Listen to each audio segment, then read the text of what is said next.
Oke, assalamualaikum warahmatullahi wabarakatuh. Waalaikumsalam warahmatullahi wabarakatuh. Jadi alhamdulillah hari ini kita tamat perkuliahan fisika statistik untuk semester ganjil 2020-2021 ya. Oke. Jadi seperti biasa sebelum kuliah kita baca Al-Fatihah dulu lah supaya enak ya. Ya Allah wa bisyafa'ati Rasulullah sallallahu alaihi wasallam. Al-Fatihah. A'udzubillahi minasyaitonir rajim. Bismillahirrahmanirrahim. Alhamdulillahirabbil alamin arrahmanir rahim maliki yaumiddin. Iyyaka na'budu wa iyyaka nasta'in ihdinas siratal mustaqim siratal ladzina an'amta 'alaihim ghairil maghdubi 'alaihim waladdallin amin. Jadi yang hadir ada 6. Jadi supaya mengurangi fitnah terutama ya. Oke. Nah ini fitnah lebih kejam daripada COVID. Jadi fisika statistik itu nanti berbicara tentang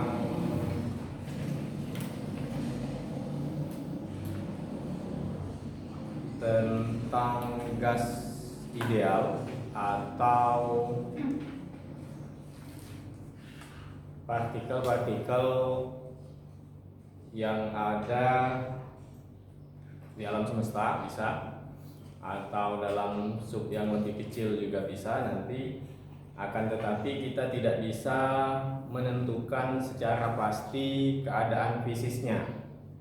Keadaan fisisnya bisa momentum, bisa posisi, itu biasanya yang diukur. Nah, kenapa tidak bisa? Karena jumlah partikel yang sangat banyak ya.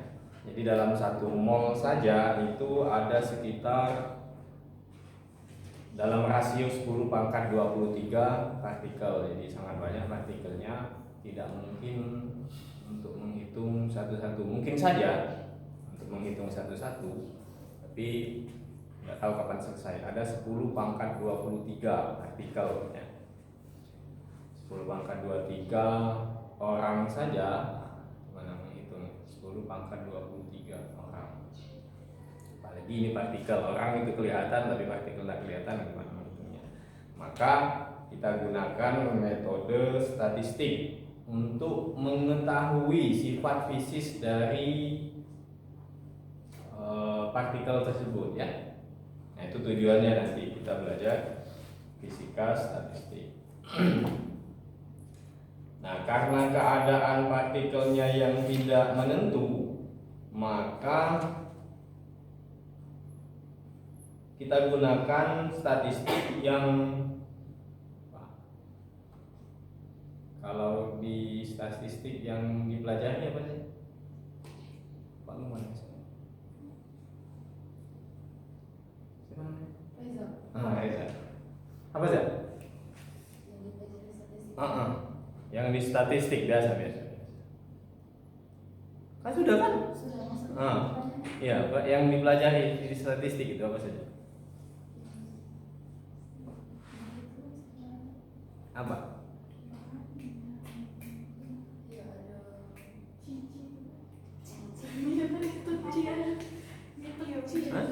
Misal Reza dapat nilai fisika statistik 30 misalkan. Mirna dapat 20 misalkan. Oh, ini rata-rata. Terus apa lagi? Apa lagi? Uji Reza, uji Mirna.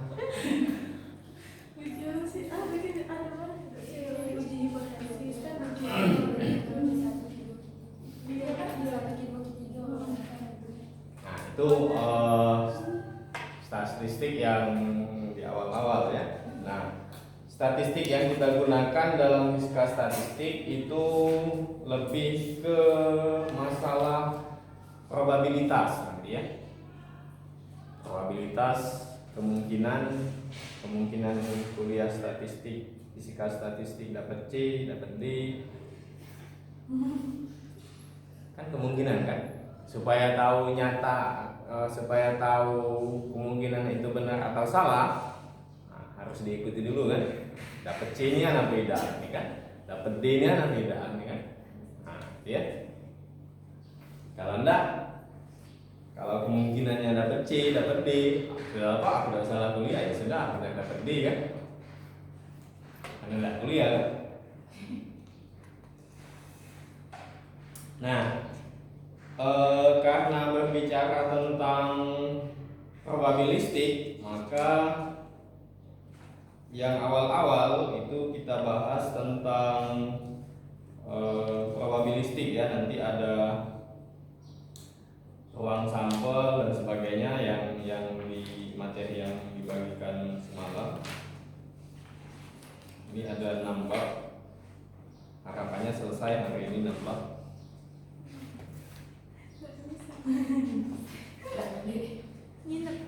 Ya, selesai 6 bab ya. Bisa? Harusnya selesai. Pak malam pagi semalam kan? Kan tinggal baca. Nah, yang pertama itu ada tentang ruang sampel dan kejadian. Ruang sampel dan kejadian. Siapa yang sudah baca? Udah baru pagi nih Pak.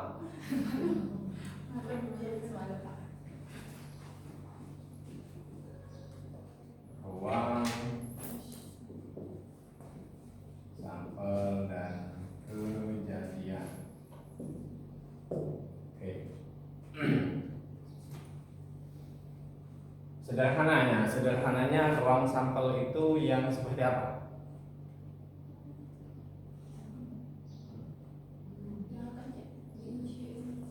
Apa?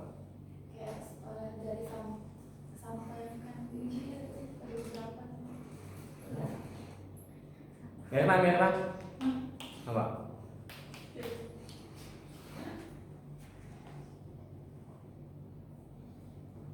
Apa?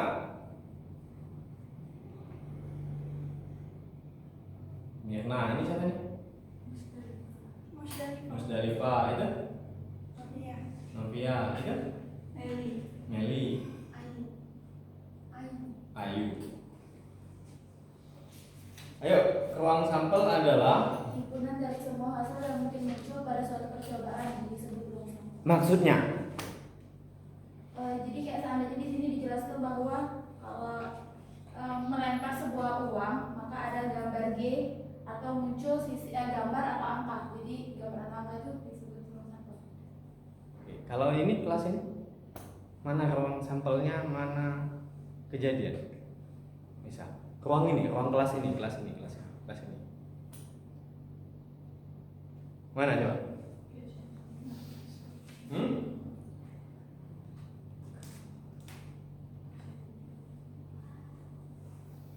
Kalau kelas ini ada 6 orang atau kalau semuanya hadir misalkan, atau ya semuanya mengikuti kuliah. Dari semua kuliah nanti muncul sebelum nilainya setelah ujian gitu ya. Setelah ujian ya udah bisa jawab di atau Musdalifah. Ya aku benar setengah cuman gitu kan. Nah, dari yang tadi mana ruang sampel, mana kejadiannya? Ayo.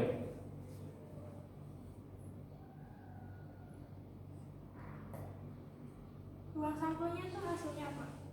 Hasilnya Terus? kalau kejadiannya tuh yang proses pembelajarannya sama ujian. Tuh. Mirna? Ayo. Reza? Ini siapa nih? Novia. Hah? Novia. Novia. Nah, kau. Ayo, apa?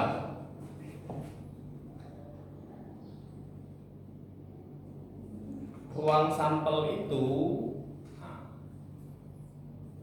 ya mahasiswa kamu tadi yang ada dalam satu kelas itu adalah ruang sampelnya ya.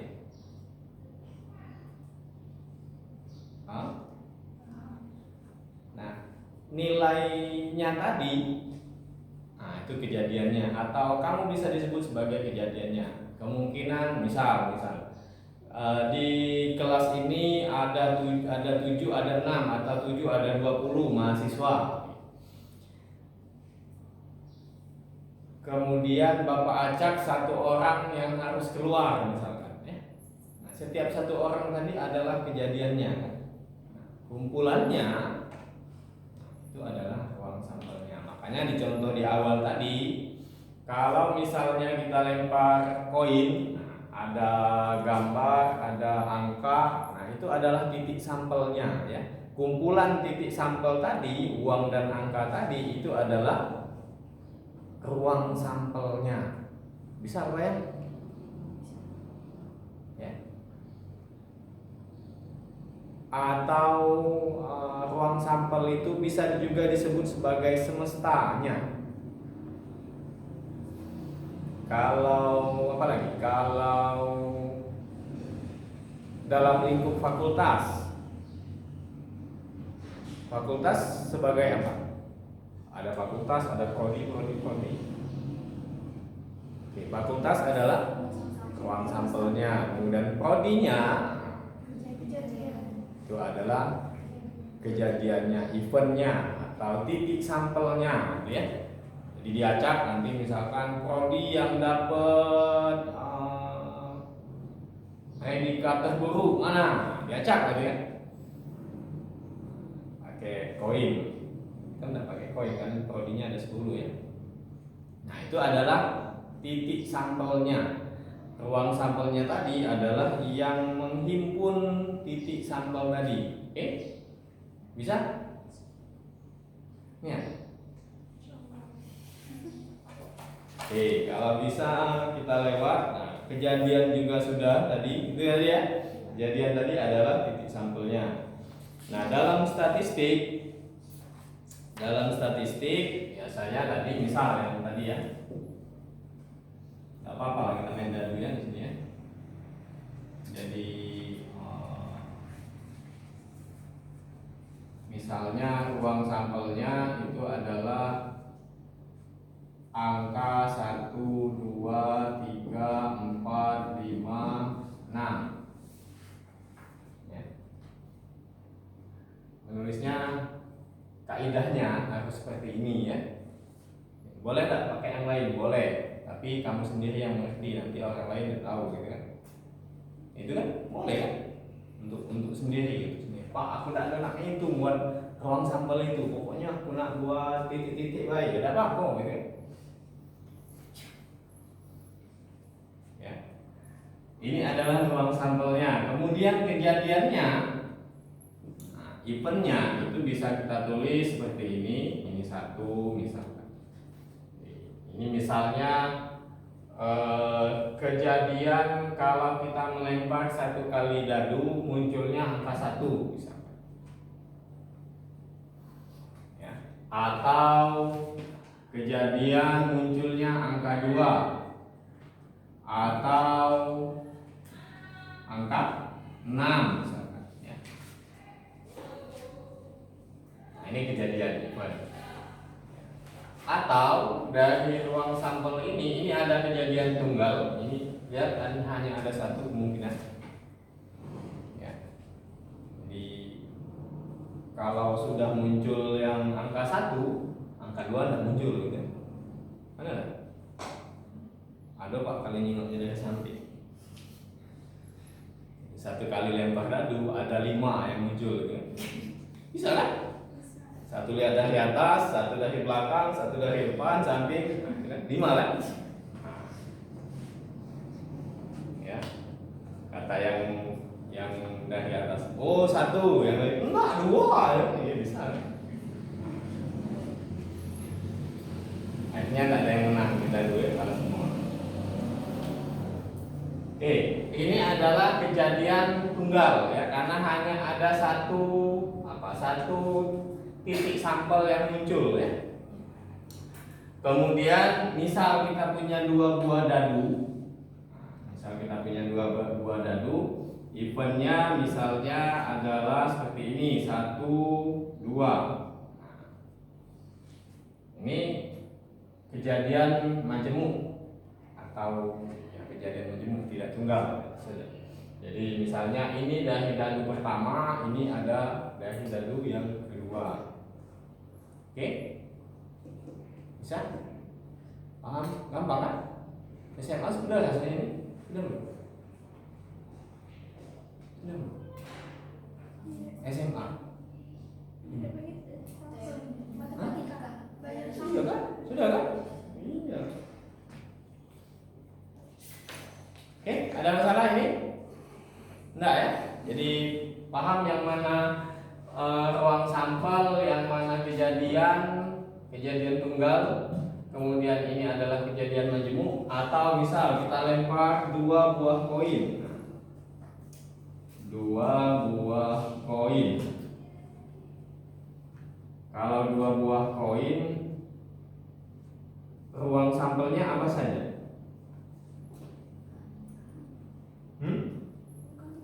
Dua buah koin. Ruang sampelnya apa saja?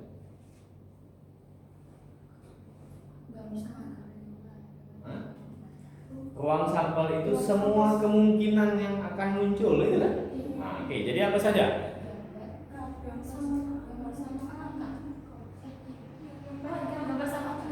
Kalau hanya satu buah mata uang atau koin, apa saja ruang sampelnya? Gambar dan angka. Hanya ada dua kan? Hanya ada dua sisi mata uang, ya.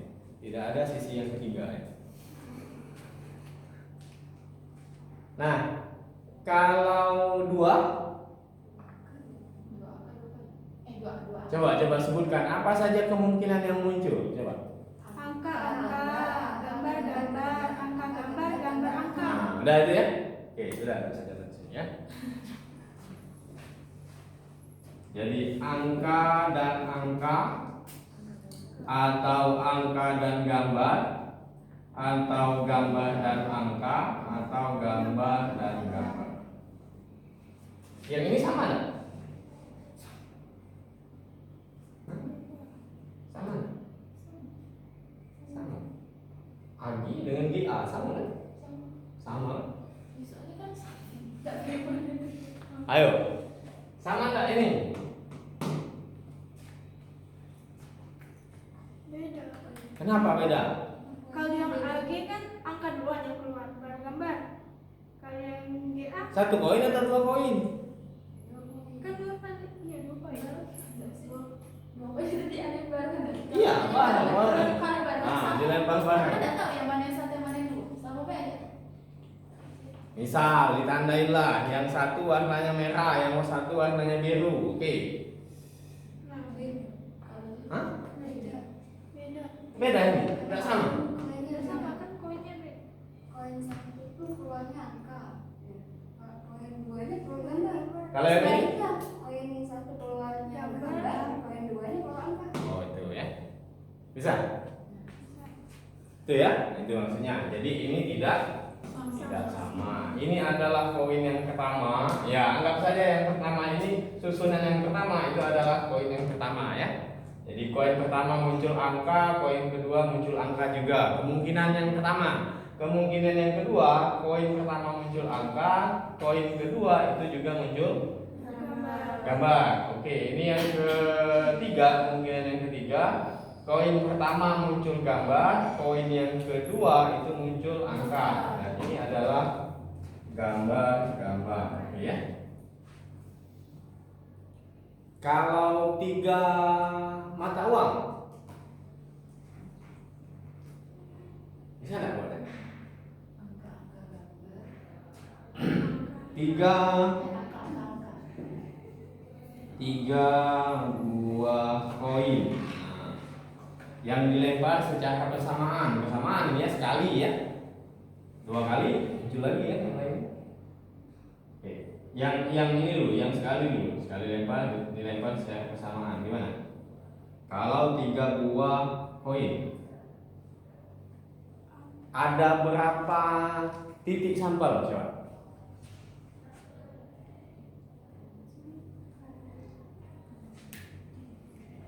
Hah? Ada berapa titik sampel coba? Ada?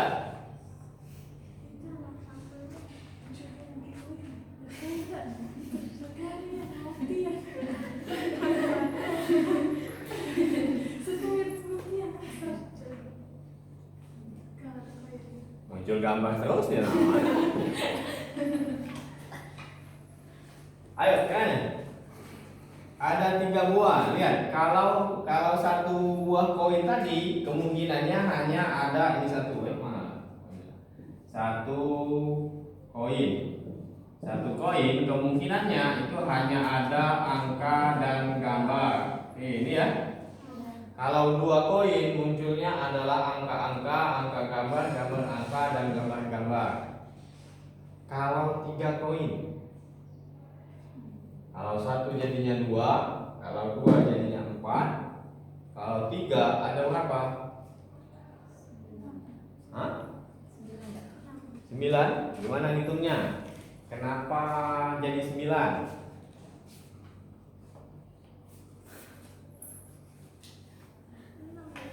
Hah? Hah? Coba dulu, iya.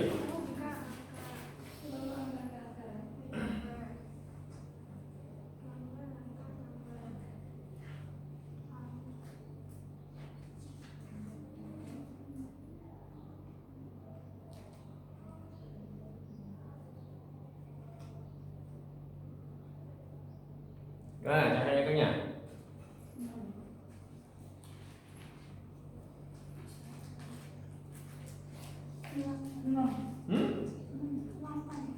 Apa? 8. Gimana hitungnya? Novia.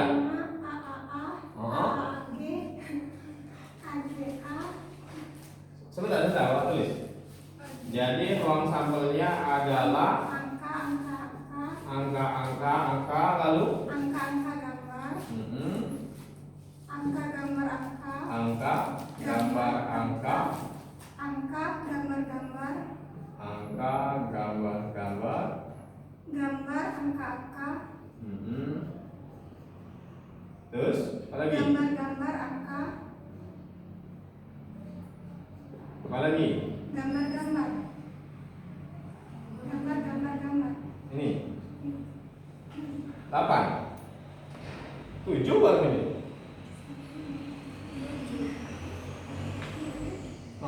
Katanya 8 tadi.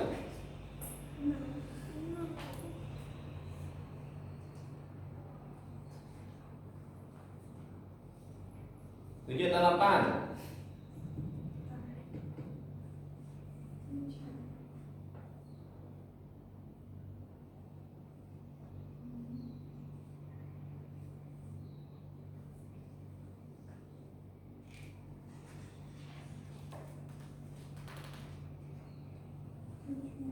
Tuh. Tambah 1 tapi ya. 8. Ya saja, ini ada 2, ini ada 4. Intinya ini 2 pangkat 1 koinnya. Ini ada 2 koinnya. 2 itu adalah 2 sisi tadi. 1 adalah 1 buah koinnya. 2 pangkat 1. Yang ini 2 pangkat 2 karena ada 2 koinnya. Harusnya ini ada sebanyak 2 pangkat 3 ya. Nah, yang hilang 1 nanti selesai kan ya? Satu lagi ya Pak. Dia gambar angka gambarnya. Oh, gambar angka gambar. Oke. Nah. Kalau 4 banyak kan? Dulu banyak.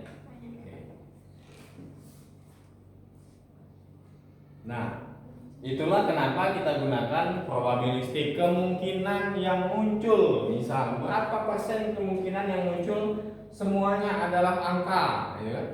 Ya kalau dua koin, gampang Pak ngitungnya, gitu kan? Kalau tiga, mulai agak lama dikit ngitungnya tadi kan?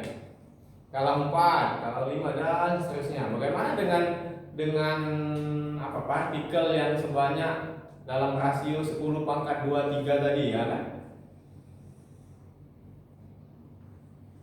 Kamu menghitungnya, maka kita gunakan yang namanya statistik, probabilistik. Kemungkinannya saja, ambil kemungkinannya saja, ya.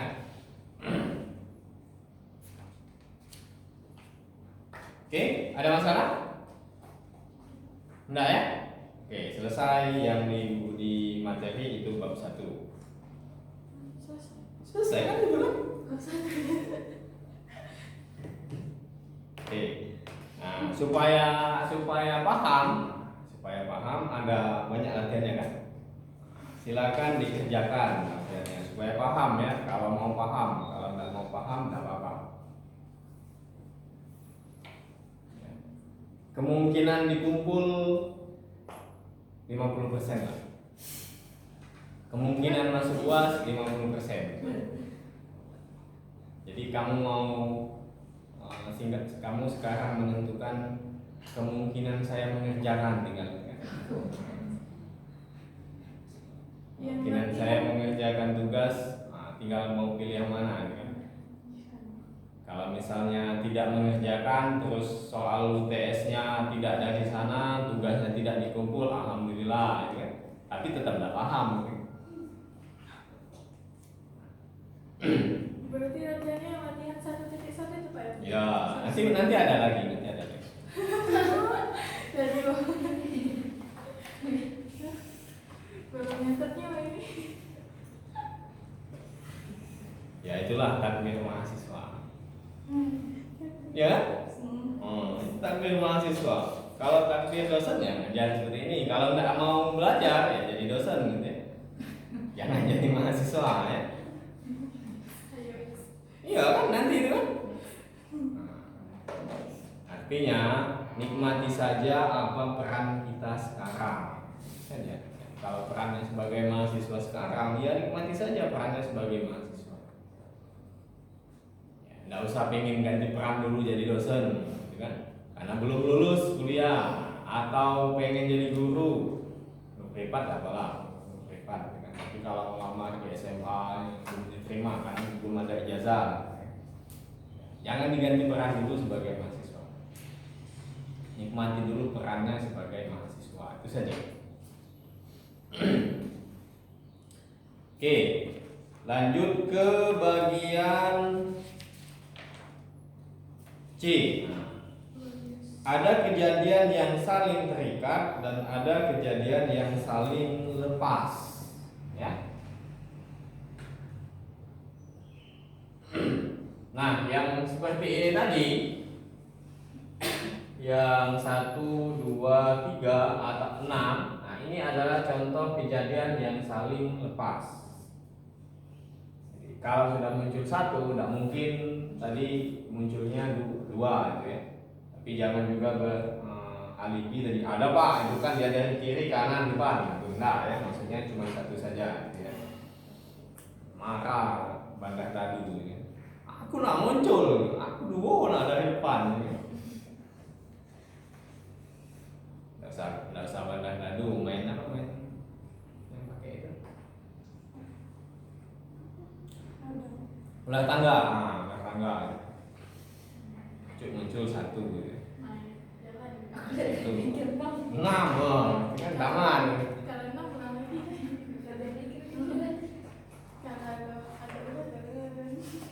Ya, itu ya.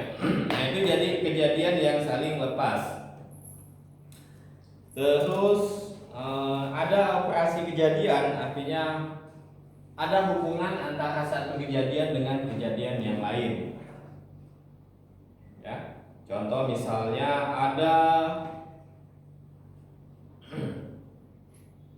ini dari sini, misalnya ada kejadian A ini adalah kejadian kemungkinan munculnya angka ganjil.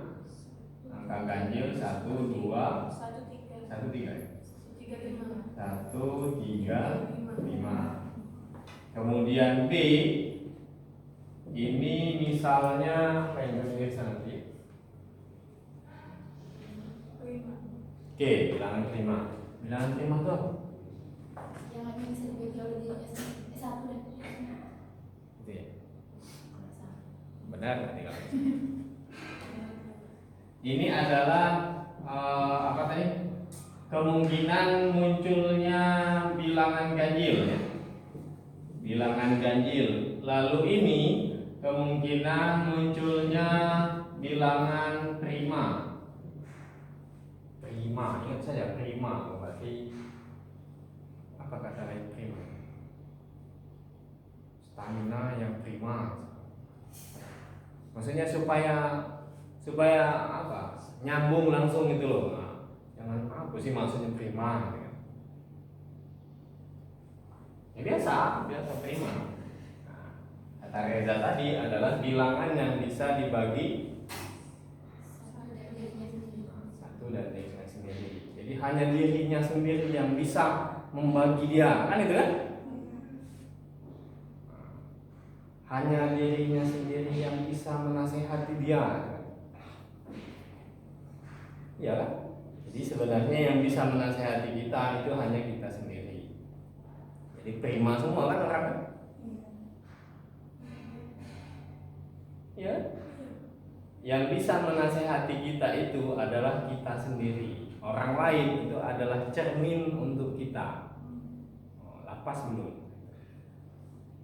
Jadi kalau orang memberi nasihat itu cermin bahwa kita itu belum pas. Nah, itu maksudnya. Tinggal mau tidak kita menasehati kita sendiri. Bagaimana caranya menasehati? Menerima apa yang disampaikan tadi, gitu kan? Nah, itu maksudnya ya. Jadi semua orang itu prima, tak ada yang tidak prima. Jadi prima semua. Jadi ya itulah ya. 2, kemudian 3 dan 5. Nah, lihat. Ini adalah dua kejadian yang saling terikat. Ini adalah dua kejadian yang saling terikat. Kenapa? Karena di kejadian yang A itu ada angka 3 dan 5. Yang ada juga di kejadian B. Ya. Nah, dua kejadian yang saling terikat ini kalau kita gabungkan, ini tulisnya ya. Gabungan, ini gabungan. Hah? Bukan U ya, bukan U ya. Gabungan. Nah, lihat. Ya, tidak ada yang di bawahnya. Ini gabungan. Nah. Jadi A gabungan B. A gabungan B. Nah, nggak usah bingung lagi. Wah, apa nih gabungan itu? Gabungkan saja, nah, itu kan? Ya, gabungkan saja. Kejadian A tambah lagi kejadian B, gabungkan. Gabungkan kelas genap dengan kelas ganjil, sudah itu saja.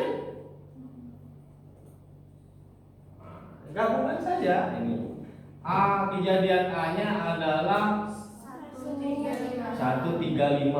Kemudian kejadian B-nya itu adalah 235. Bagaimana menulisnya? 1, 2, 3. Nah, karena sudah ada contoh di buku. Ya, minimal sudah baca, gitu kan? Kalau kelas A, ini kelas ganjil. Kalau kelas genap ini yang dapat nilai A lah, nilai A, misal A Reza, misal. Ini misal ya, jangan misal. Reza, Mirna, terus Musdalifah, ada siapa tadi? Novia, terus Meli sama Ayu. Nah, itu nilai A. Terus di kelas ganjil, nah udah ingat Bapak siapa namanya. Yang dapat nilai A misalnya Mawardi, ya. Terus Rahmi misalkan ya. Nah, kalau digabungkan dua kelas ini, Bapak pengen yang dapat nilai A.